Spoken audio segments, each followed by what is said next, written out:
Clip number 1156۔ اس clip میں آپ قرآن پاک کی سورہ احزاب کی آیت نمبر 10 سے 12 تک کی تلاوت، ترجمہ اور تفسیر قرآن صراط الجنان سماعت فرمائیں گے۔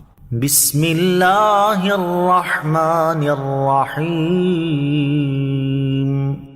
ترجمہ، اللہ کے نام سے شروع جو نہایت مہربان رحمت والا ہے۔ اذ جاءوکم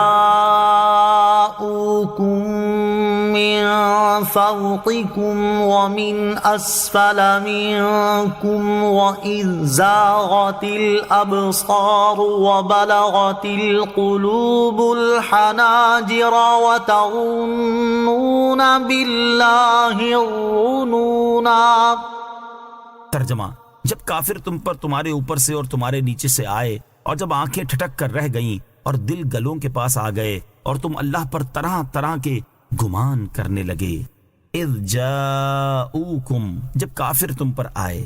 غزوہ احزاب کے موقع پر جب اللہ تعالیٰ نے ایمان والوں پر احسان فرمایا، اس وقت صورتحال یہ تھی کہ مدینہ منورہ پر حملہ آور ہونے والے لشکر میں سے وادی کے اوپر کی طرف مشرق سے اسد اور غطفان قبیلے کے لوگ مالک بن عوف نصری اور عیینہ بن حسن فزاری کی سرکردگی میں 1000 کی جمعیت لے کر آئے، اور ان کے ساتھ طلیحہ بن خویلد اسدی بنی اسد کی جمعیت لے کر، اور حیی بن اخطب یہودی بنی قریظہ کی جمعیت لے کر آیا، اور وادی کی نچلی جانب مغرب سے قریش اور کنانہ قبیلے کے لوگ ابو سفیان بن حرب کی سرکردگی میں آئے۔ اس وقت لوگوں کی آنکھیں ٹھٹک کر رہ گئیں، اور رعب و ہیبت کی شدت سے حیرت میں آ گئی، اور خوف و اضطراب اس انتہا کو پہنچ گیا کہ دل گویا گلوں کے پاس آ گئے، اور منافق تو یہ گمان کرنے لگے کہ اب مسلمانوں کا نام و نشان باقی نہ رہے گا، کیونکہ کفار کی اتنی بڑی جمعیت سب کو فنا کر ڈالے گی، اور مسلمانوں کو اللہ تعالیٰ کی طرف سے مدد آنے اور اپنے فتح یاب ہونے کی امید تھی۔ ہنالک ابتلی المؤمنون وزلزلوا زلزالا شدیدا۔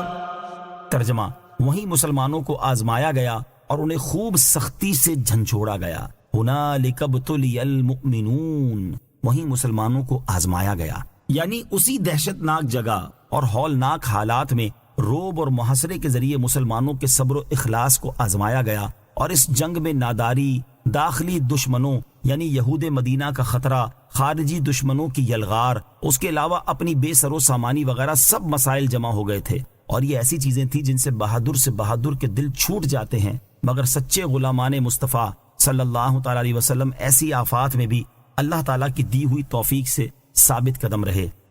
وَإِذْ يَقُولُ الْمُنَافِقُونَ وَالَّذِينَ فِي قُلُوبِهِم مَّرَضٌ مَّا وَعَدَنَا اللَّهُ وَرَسُولُهُ إِلَّا غُرُورًا۔ ترجمہ، اور جب منافق اور جن کے دلوں میں مرض تھا وہ کہنے لگے اللہ اور اس کے رسول نے ہم سے دھوکے کا وعدہ کیا۔ وَإِذْ يَقُولُ الْمُنَافِقُونَ، اور جب منافق کہنے لگے۔ خندق کی کھدائی کے دوران نبی کریم علیہ السلام نے چٹان پر ضرب لگا کر اسے ریزہ ریزہ کر دیا، اور اس کے بعد یہ بشارت دی کہ فارس، روم، یمن اور حبشہ کے ممالک مسلمانوں کے ہاتھوں فتح ہوں گے۔ جب کافروں نے حملہ کیا تو ان کے لشکر دیکھ کر معتب بن کشیر کہنے لگا کہ محمد مصطفیٰ صلی اللہ تعالی علیہ وسلم تو ہمیں فارس اور روم کی فتح کا وعدہ دیتے ہیں، اور حال یہ ہے کہ ہم میں سے کسی کی یہ مجال بھی نہیں کہ اپنے ڈیرے سے باہر نکل سکے، تو یہ وعدہ نرا دھوکہ ہے۔ اس کے علاوہ منافقوں نے بھی اس طرح کی باتیں کی۔ ان کی مذمت میں یہ آیت نازل ہوئی جس کا خلاصہ یہ ہے، اگر ان لوگوں کا یہ عقیدہ مضبوط ہوتا کہ حضور پرنور علیہ السلام سچے رسول ہیں تو وہ کبھی یہ بات اپنی زبان پر نہ لاتے۔ صلو علی الحبیب صلی اللہ تعالی علی محمد صلی اللہ تعالی وسلم۔ مجھے اپنی اور ساری دنیا کی لوگوں کی اصلاح کی کوشش کرنی ہے انشاءاللہ عز و جل۔